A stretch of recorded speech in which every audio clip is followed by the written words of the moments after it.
Good morning, everyone. It is 9 a.m. Thanks for tuning in to our 30-minute newscast, Daybreak Plus on WGRZ Plus. And we begin with some breaking news as crews continue to clean up the scene of a house fire on Fenimore Avenue.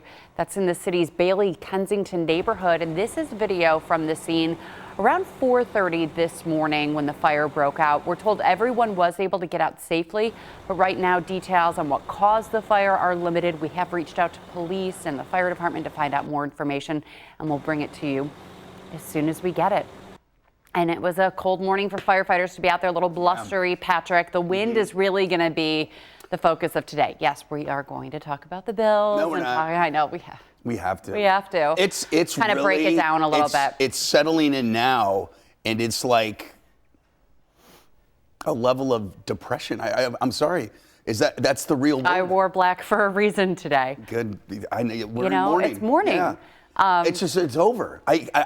All of it. It's just over. I can't. Anyway, we'll dissect the game a little bit more coming up. Let's talk about the wind. Right. It's a weather impact alert day because of winds that we haven't seen in a long time. We haven't had, this winter has not had any like wind storms. Which is interesting because some winters have gone down as not snowy, not cold, but just really, really windy. Right. This is. It's a sign that we haven't yet had big systems go through, to produce the kind of wind that we're going to see. And it is a big system in Canada, but it's going to produce high winds here. And we've got snow along with it. And snow tonight, yeah. So right now the winds are beginning to ramp up, 40-mile-an-hour wind gusts at the falls, but we're going to add maybe 20 miles an hour to that number by this afternoon. All right, I'll leave you so that you can do the forecast. We'll see you over there to talk about the bills. You got it. So here's what we've got. We've got the sunshine, clear skies, but let's get into the details of some of the alerts that we have. First of all, a high wind warning has been issued pretty much for all of western New York except Cattaraugus and Allegheny counties. Southwest winds 30 to 40, but gusts to 60, maybe even 65 miles an hour. That highest wind gust will be most likely late afternoon into the evening. We also have a winter weather advisory, 2 to 4 inches of snow and blowing snow, along with those wind gusts of over 60 miles an hour. That could produce near whiteout conditions. This snow arrives, it seems like after 9:30 tonight is what we're thinking. All right, so here we go. The forecast then for today looks like this. Temperatures very close to 30 degrees, but it should, be sunny, which will be nice, but it's the wind that is really going to get, I think, everybody's attention. Power outages are possible in this kind of weather pattern, okay, with this kind of wind that is coming. So the highlights of today's and tonight's weather, the 30 to 40 mile an hour winds, gusts to 65, 2 to 4 inches of blowing snow tonight.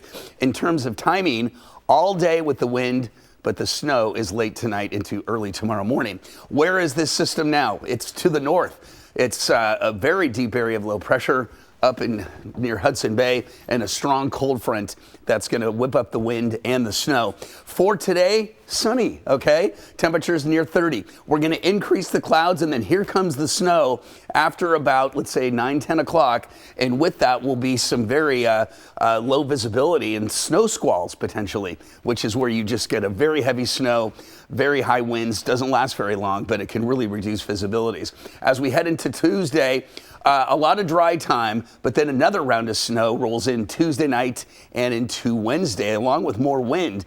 In terms of snow totals, this isn't going to be a huge amount of snow, but we will get a couple of inches that will be blowing around. And again, that comes tonight, and the wind speeds really ramping up. Notice as we head into the afternoon, we're getting into that 55, 60 mile an hour range, even close to 65 miles an hour in some of the gusts tonight. So this is going to be this is going to impact all of us with maybe, again, power outages, down limbs, tree limbs, things like that. Windy, mostly sunny today, 33.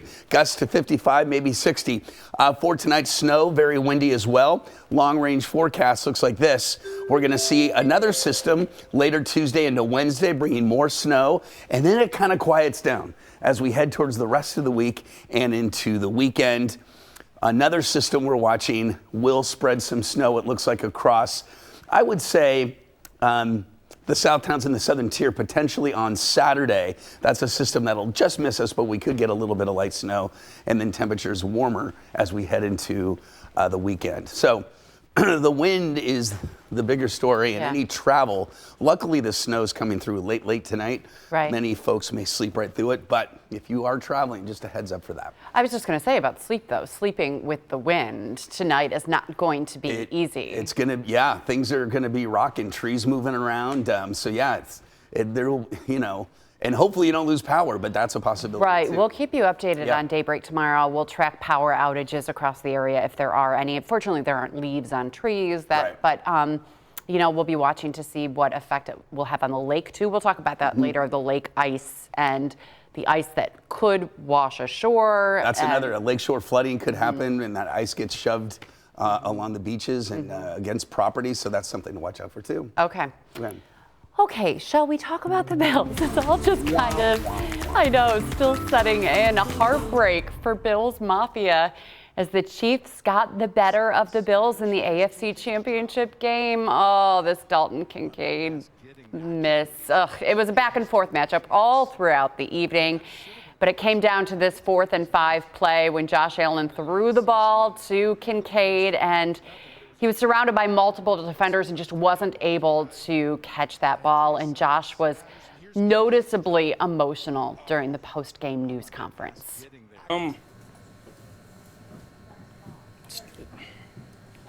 It's not fun. But to beat the champs, you gotta beat the champs, you gotta beat the champs, and we didn't do it tonight. They gave a good look. Didn't see anything in my first cadence. We were sliding left. Corner came. Yeah, huge deal. He's played his ass off all year and made plays today. Curtis made plays. Guys made some plays today. We got to make one more and score one more point than them, and we didn't do that tonight. There were some amazing plays. I mean, that James Cook touchdown, right? Which all the memes came out immediately with like Michael Jordan in Space Jam with the big arm stretched out, and I mean it was beautiful. There were amazing plays, but there were also too many mistakes. I mean, Josh couldn't hang on to the ball. Lots of fumbles. Lots of fumbles. And with that catch, I mean, the fact that Josh made that play, I mean, he was getting chased. That blitz came in really strong. And he kind of hucked it out there, kind of a hero ball, and it was there to catch. Yeah. I mean, but it wasn't as catchable as the Mark Andrews catch from the Ravens Right, he had game. to kind of go back. But that's kind of what Dalton Kincaid was known for. Yeah. Is his hands. He catches everything, so. And then you think about just the refs, you know, there's a lot coming down on them, and that's the spot of the fourth down. Ugh. Right, and you're looking at it more and more, and it's like, yeah, that should have been a first down. He got the first down, and they reversed it. One ref said yes, another said no, and seeing the emotion of Josh Allen out there, I mean, that is wow. I've never seen him that down. So down. Right. I mean, and that's what I think all of Bills Mafia is feeling. I mean, poor Elliott, he was just in tears throughout most of the game. Every time there was a bad play, it's like this season just kind of built up for him, and it's like all of the emotions were packed into this game.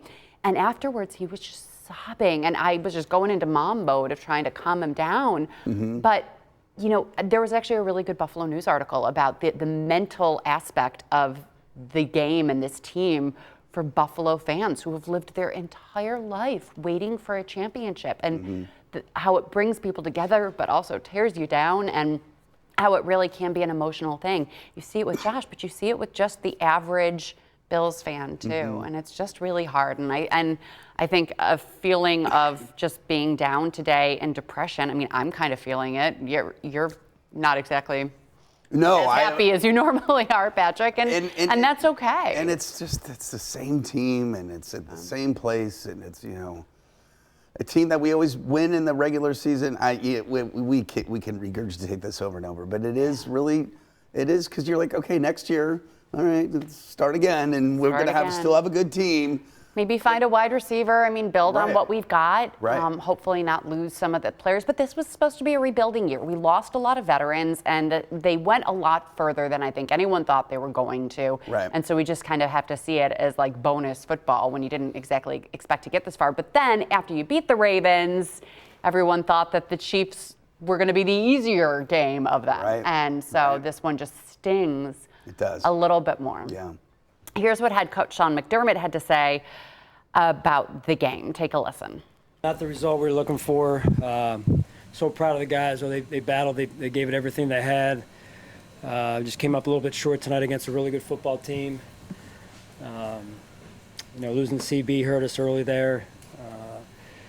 Overall, the guys battled and just came up a little bit short tonight. Looks like it could have gone either way. We had some plays. I thought some plays were had a chance to convert a 4th down there, 4th and short, and then another 4th down late in the game there, and looked like we had a chance to catch it. Didn't work out that way. Well, it's been our best play all year, at 1 or inside of 1 yard, and we won some of those. But to your point, they're doing a good job. I thought overall, maybe we could have disguised it, maybe not. But at the end of the day, we have confidence in Josh and our offensive line to get those, and they've been getting them all year. And you know what? When you have Josh Allen, the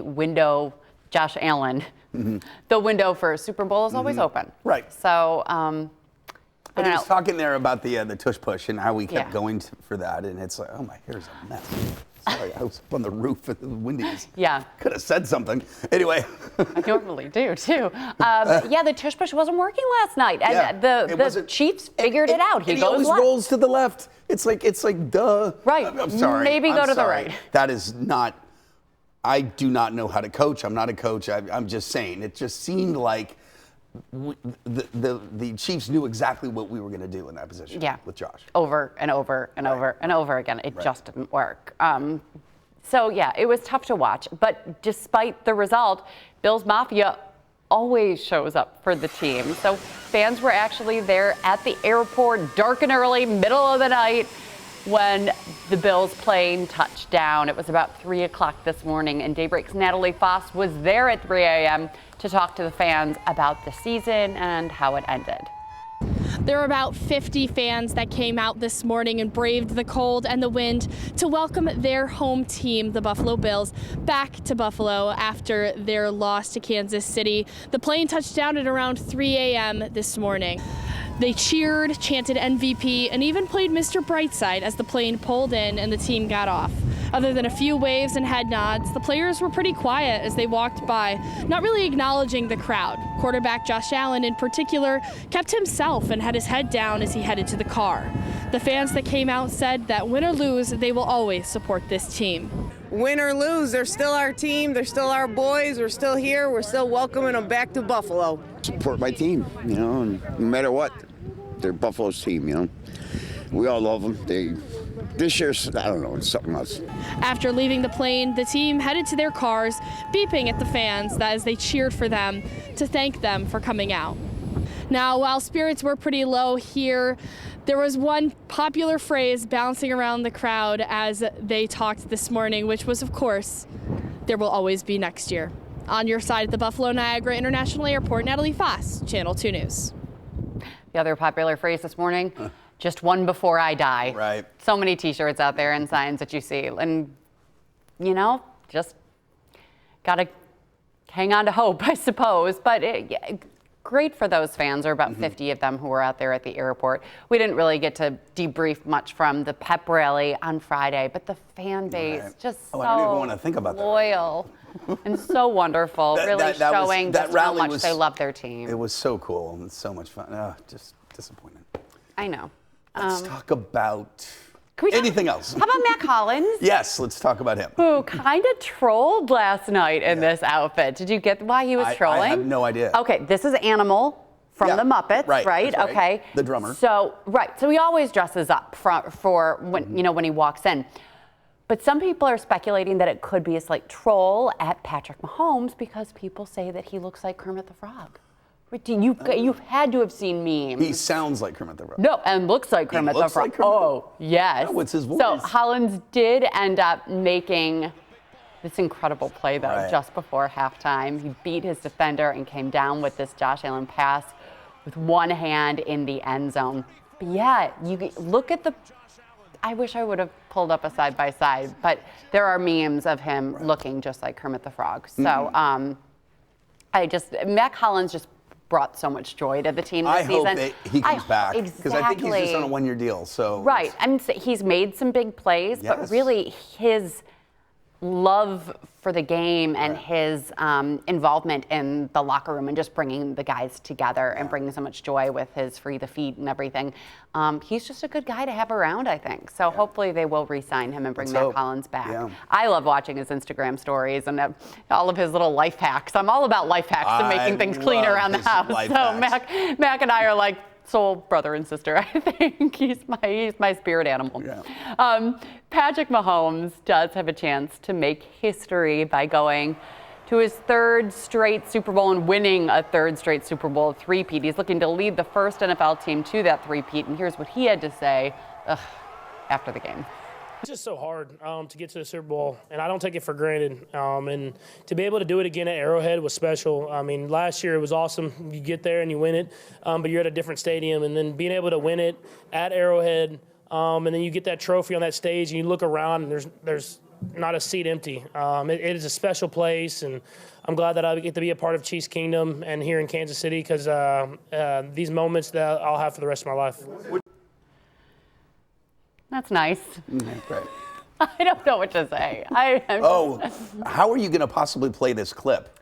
We had to bleep it. Like all You're of just it. seeing right now. Okay, so I was checking on all social medias on my Instagram and X and everything, and the thing that I saw most this morning was David Portnoy from Barstool Sports going off on the game last night and how the Bills were just wronged in so many ways. And this is being shared all over social media.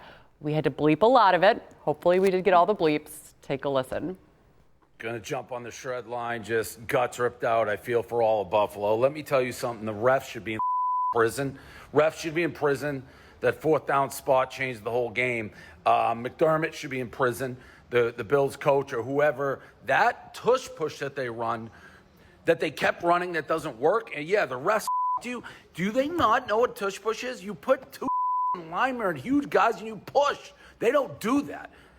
I think Dalton Kincaid caught that pass, but whatever. You have the ball down 3 and you couldn't have asked for more. Yeah, the refs you. Yes, the tush push, absolutely the dumbest. Like, I can't get over doing a tush push without the push. You're just doing step back, quarterback sneak. Tony Romo has for 2 weeks that no one can stop that. No one can shut up Tony Romo. Also shut up Tony Romo being like the biggest decision of the game. They'll go for it. You think they'll go for it on 4th and 5 with 2 minutes? You idiot. The refs, that spot you have to change, get technology in there. Guy pushes him off. The refs in prison, Goodell in prison, McDermott in prison, Romo in prison. I need another Trump meme coin. There's nothing else to say, right? Lots of incarceration in his plans. This guy's got millions and millions and millions of followers. So to hear him kind of sum up exactly what all of Bill's Mafia was thinking. Right. Yeah, but the same thing. They've got a decision to make about 4th and 5. Really? Right. No. Yeah, so a lot of frustration. And so that's what Bills fans are sharing this morning to kind of sum up what everyone is thinking. So now it will be an Eagles-Chiefs Super Bowl, a rematch from a couple of years ago. They'll face off in New Orleans in the Superdome. The two teams met in the big game back in 2023 when the Chiefs pulled off the 38-35 victory. Despite the Bills not making it, there are still a Western New York connections, and they will have a presence in New Orleans. This head coach Nick Sirianni, Jamestown native, Southwestern High School graduate. Also, backup Chiefs tight end is a Buffalo native too. He started his football career at ECC before transferring to Valdosta State. What's his name? I'm not sure. Jody Fortson. That's what Jody Fortson. Fortson. Jody Fortson. Right, and he went to South Park High School. So he's a Buffalo guy. Okay. Then went to ECC and now plays for the Chiefs. So we will see Nick Sirianni and Jody Fortson again. And be sure to join us for a brand new edition of Sports Talk Live tonight. If you really want to keep hearing a breakdown of the game, our sports team will look ahead to what we can expect as the Bills look to rebuild during the offseason. And also, it's locker cleanout today, so we will talk to the players again, get a little recap from them about what they think going into the offseason. And we'll air a lot of that tonight at 7 p.m. right here on Channel 2. By the way, 7 p.m. is when The Sabres play tomorrow against the Bruins, so we always have the Sabres to look forward to this season, and the Bandits too, who are undefeated. Okay, this is something else that people have been watching a lot, and it's gotten national attention. The Today Show was running stories about it. This freighter that got stuck in the ice out on Lake Erie last week on Wednesday. It's called the Manitoulin, and it is finally free after being trapped since Wednesday. It got stuck in the ice that was 3 to 4 feet thick in spots. It was on its way back to Sarnia, Ontario. And yesterday, the U.S. Coast Guard called in a tugboat, and the Canadian Coast Guard used an ice-breaking vessel to help get that freighter out. Big relief for people who have been keeping a close watch on the rescue mission. So the ship is now on its way back home just north of Detroit. There's plenty of cars, as you can see, a lot of people going down there to see it. It's kind of a novel experience for us Buffalonians, so it's kind of neat. It's like a real life photo. I mean, you don't even have to take a picture. It's already so stagnant.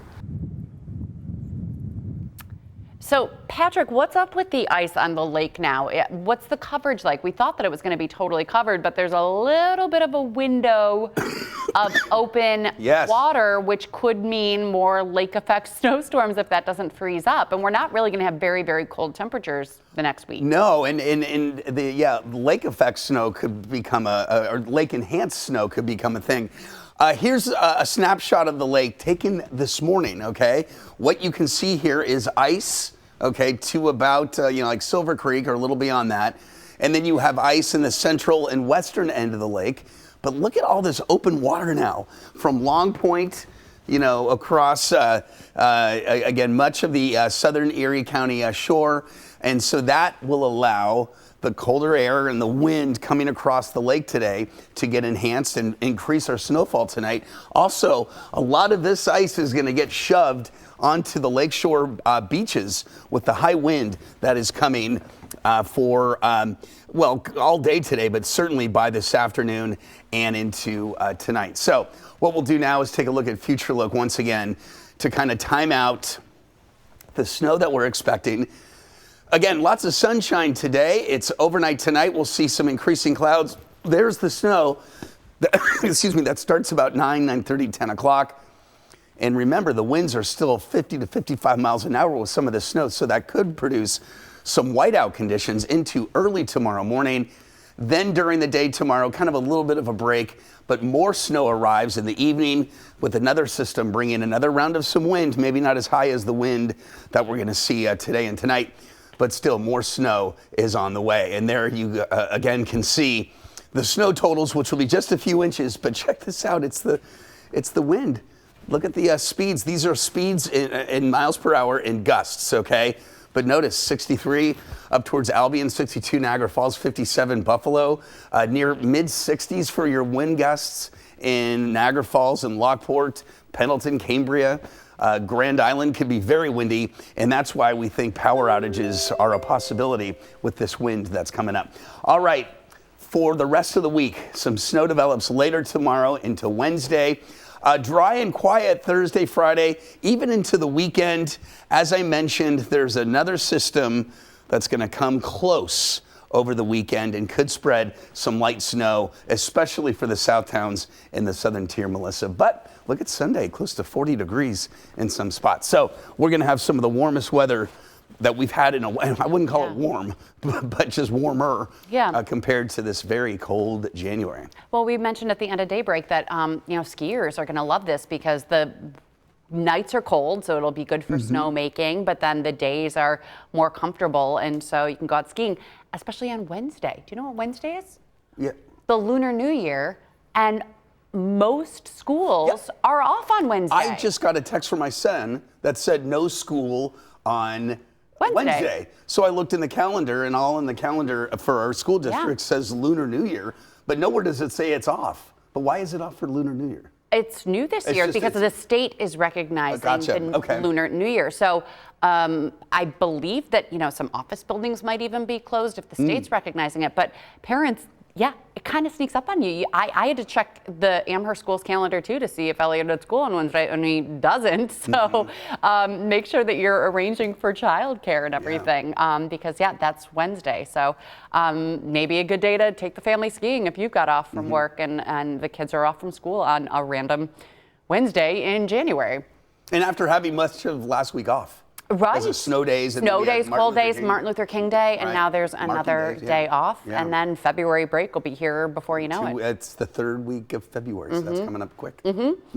Okay, let's talk about Starbucks, shall we? You know, they've been making a lot of changes. A couple weeks ago, they said that you needed to buy a drink if you wanted to use the bathroom and just hang out inside Starbucks. Well, starting today, any For Here orders will now qualify for free refills after making that first drink purchase in the same visit. So that goes for all ceramic mug, glass, or personal cups for hot coffee, iced coffee, or tea. Now they're bringing back the free refills. They're also bringing back creamer and milk to the condiment bar so you can add it to your drink yourself. Again, that's for all stores in the U.S. and Canada. Well, yeah, why is it that you can't do your own cream? I didn't even know that was a thing. Yeah, I think they took it away during COVID. Okay. And so now they're bringing Because I it usually back. do the drive-through and they do it for you anyway. But you're saying when you go into the store, you got to do your own. Yeah. Gotcha. Well, now you can do your own. Can do your own. Okay. Okay. We love talking about music. SNL, big moment for them. They are looking ahead to a big milestone for Saturday Night Live. Next month marks the 50th season for Saturday Night Live. And while the show has definitely impacted American comedy, it's also had a really big effect on music, too. And that's the focus of a really cool documentary that airs tonight on NBC. And NBC's Mark Barger has a preview for us this morning. Even for an established artist like Kelsey Ballerini, getting the invite for SNL was big. I was quite literally at the hair salon and in the bowl and got the call and just started crying, honestly. It's just one of those things that you have on your bucket list. It also put Ballerini on a list. Ladies and gentlemen, you are so lucky tonight. Carly, XCX, Prince, LL Cool J, Public Enemy, Bob Dylan, Willie Nelson, Bad Bunny. A who's who of music on the SNL stage. Initially, the beginning, I think I was just going to compile like maybe the 50 best performances on the show. But Questlove took a broader approach for his documentary, Ladies and Gentlemen, 50 Years of SNL Music. And I realized there was way more iconic comedic moments musically on the show, like surpassing just the legendary performances. So along with David Bowie, the Rolling Stones, Prince, Taylor Swift, and hundreds more, some cast members also made a musical mark. Pointing at you. Music plays a major part on that show, and most of the iconic sketches that people remember, be it King Tut or, anything Murphy. Eddie Murphy's done. James Brown's Celebrity Hot Tub. The Lonely Island stuff, it's all music related. SNL is such a game changer. 1, 2, 3, 4. For comedy and music. Ladies and gentlemen. Mark Barker, NBC News. Oh, God. James Brown, Hot Tub. Oh, yeah. Gonna make you wet. Gonna make you sweat. Hi. Oh, That's pretty good, Patrick. It's one of the best. Yeah, but you think like Jimmy Fallon and Adam Sandler. Thank you. How talented they are as musicians, just adding to the comedy for the sketches.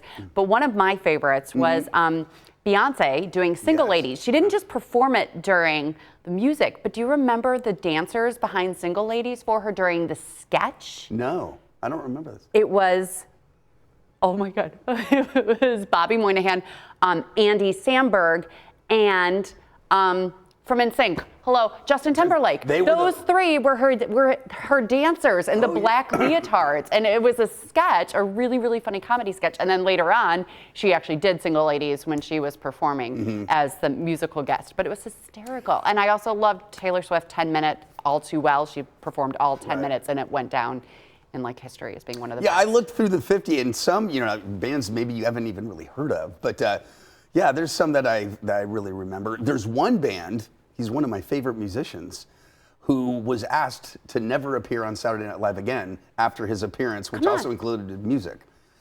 Frank Zappa. Really? He was not only a host, but he was also the music. Yeah. But What did he do wrong? everything. Just like he wasn't very. He didn't want to play to the corporate television world. Okay. He wanted to do his own thing. Some of his lyrics aren't really for TV, and I think he did them anyway.